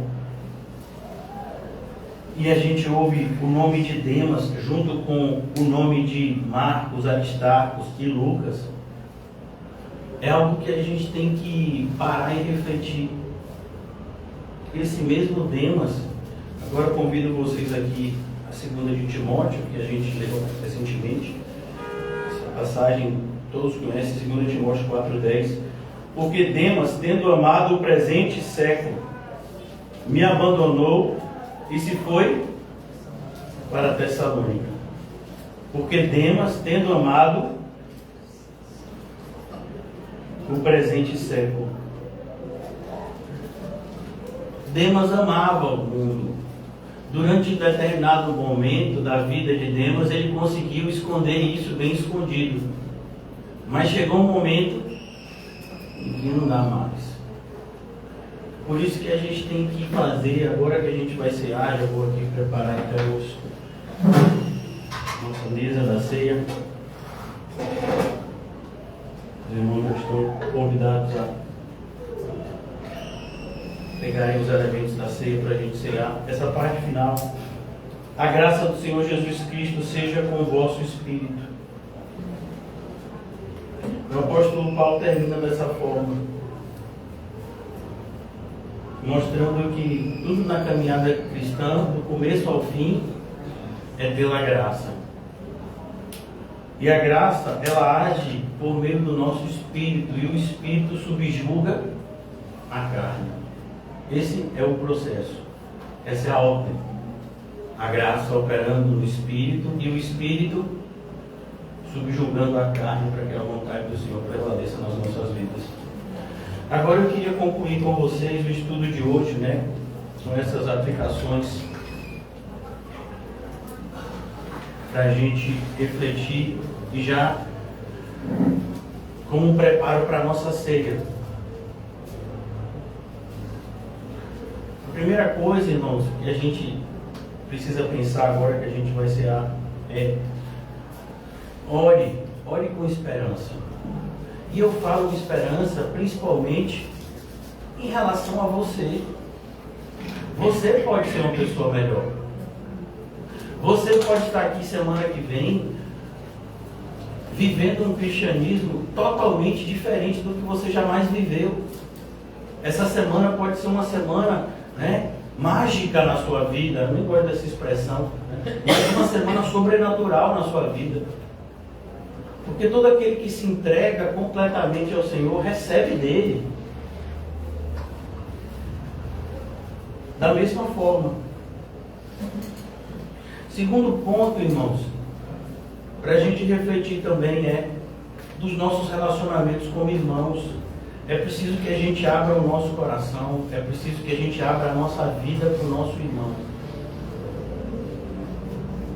A gente tem que lutar contra a nossa tendência natural de individualismo. A nossa tendência natural, até quando a gente é casado, irmão. Às vezes a gente olha para o marido ou para a esposa, né, como se fosse em determinados momentos um concorrente. Às vezes você tem filhos e você olha para os seus filhos como alguém que quer te prejudicar. Não, a gente tem que aprender a amar. E nesse processo de amor, um dos requisitos fundamentais que a gente já falou é o perdão. Terceiro ponto: valorize a comunhão com os irmãos. já disse isso, você não tem que vir para a igreja, você tem que amar estar aqui, você tem que amar cada minuto aqui, você tem que amar cada segundo aqui, né? É importante que você se sinta bem aqui, é importante que você, sabe, tenha vontade de permanecer mais aqui.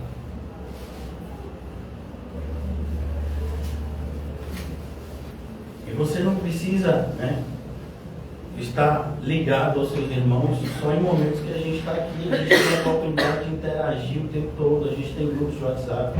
A maioria das pessoas tem, né,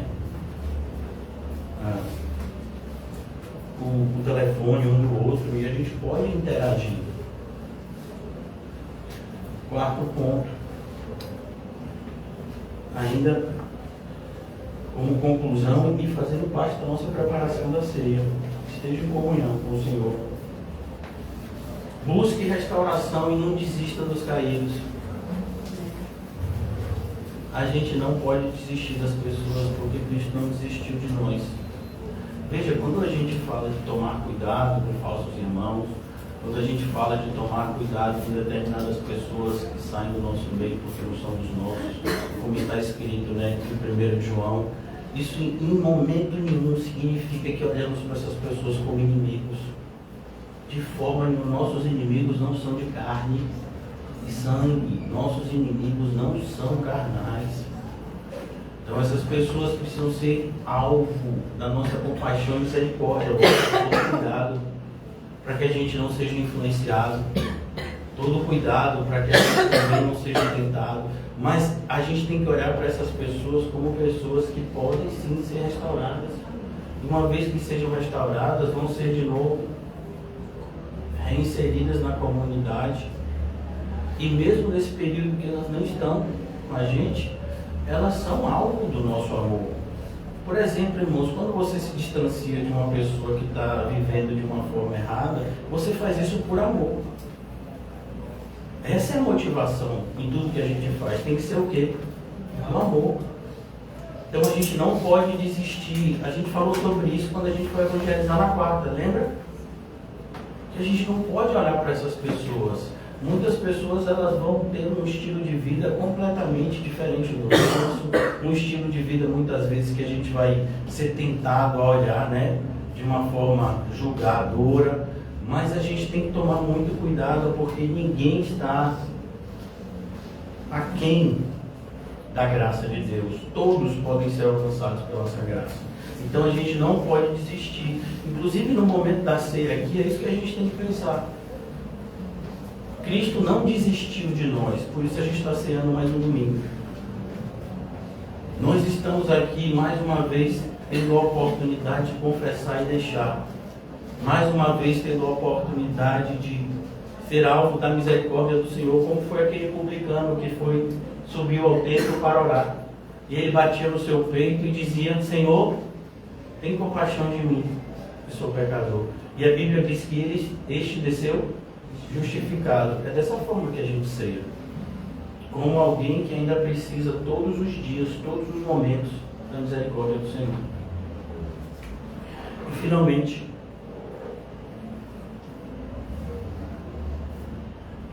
dependa da graça de Deus até o fim.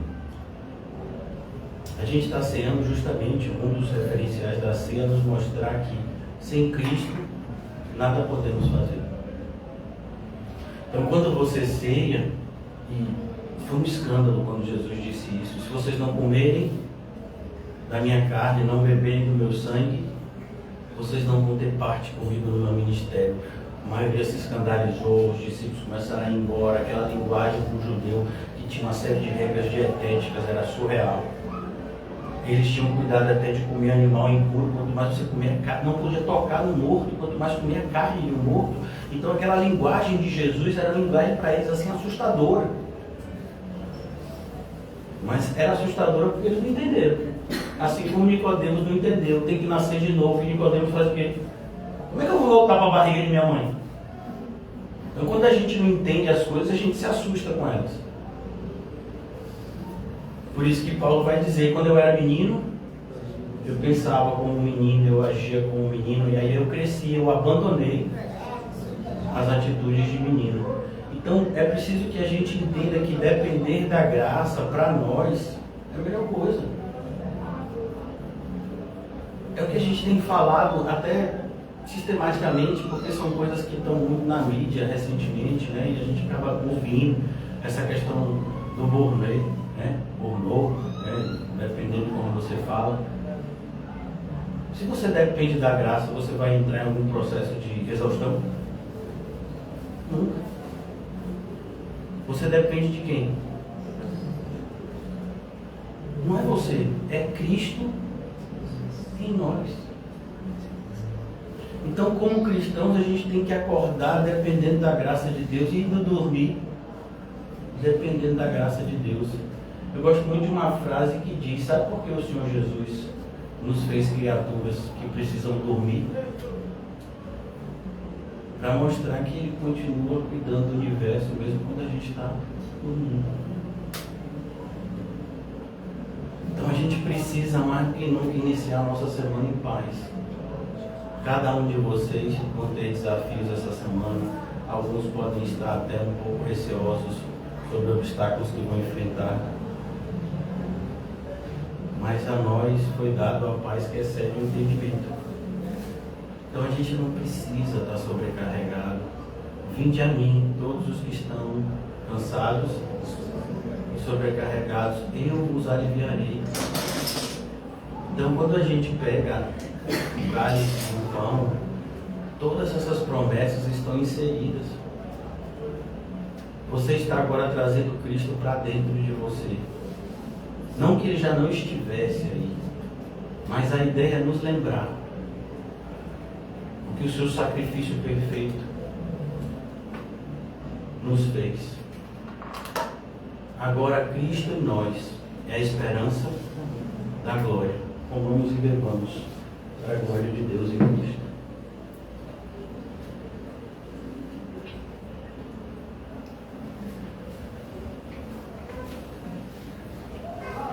Amado Deus e eterno Pai, bendizemos o Teu nome.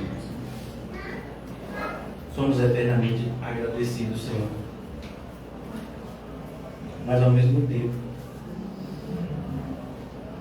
nos sentimos constrangidos e compelidos a fazer mais, a Te agradar mais, a Te buscar mais. Ó Senhor, que esse desejo que o Senhor tem colocado nos nossos corações não fiquem somente como desejos, mas que possamos colocar na prática toda a dedicação, com todo o zelo, para que a nossa vida seja vista como a vida de alguém que vive para agradar a Deus em todos os momentos e diante de todos. Eu oro em especial, Senhor, pela nossa comunidade local.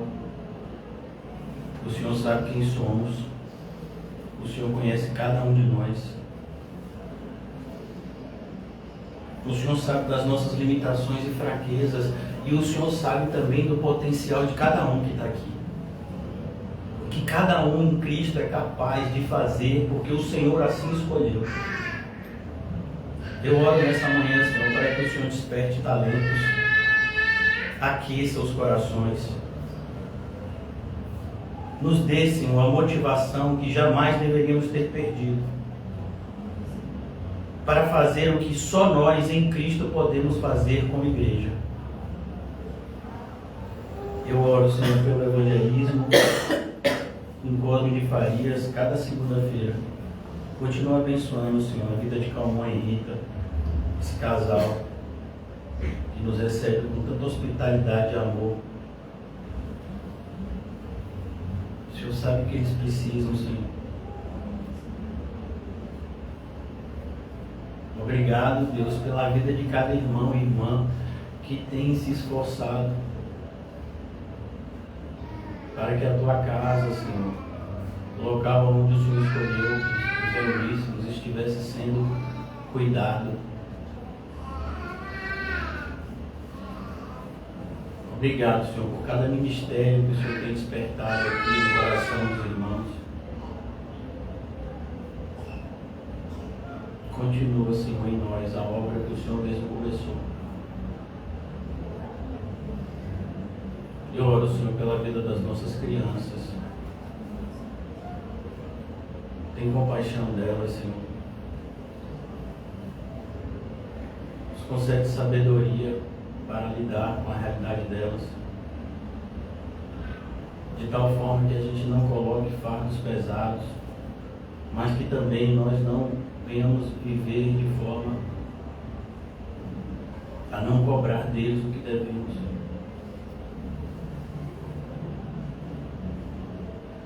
Ó Pai, o Senhor sabe o que precisamos.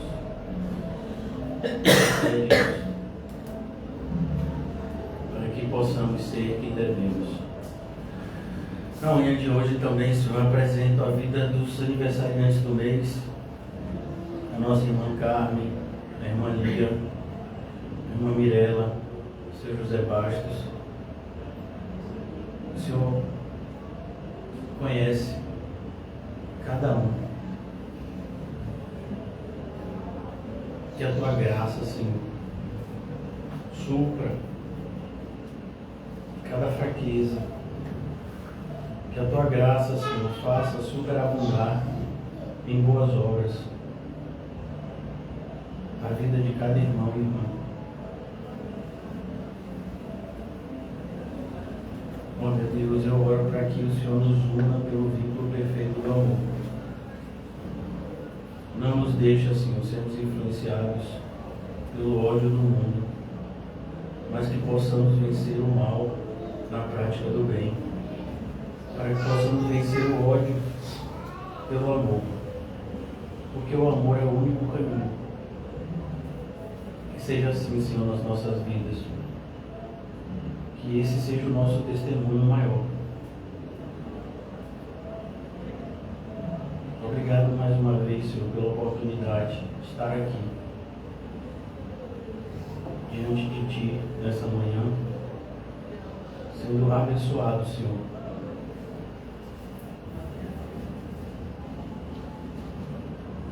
Que possamos dar os frutos dessa boa semente que nos foi plantada na manhã de hoje. Em nome de Jesus, amém. Graças a Deus. Que o amor de Deus, o Pai, que as doces consolações do Espírito Santo e que a graça maravilhosa do nosso Senhor e Salvador Jesus Cristo esteja para sempre conosco. Nós dizemos amém. Amém.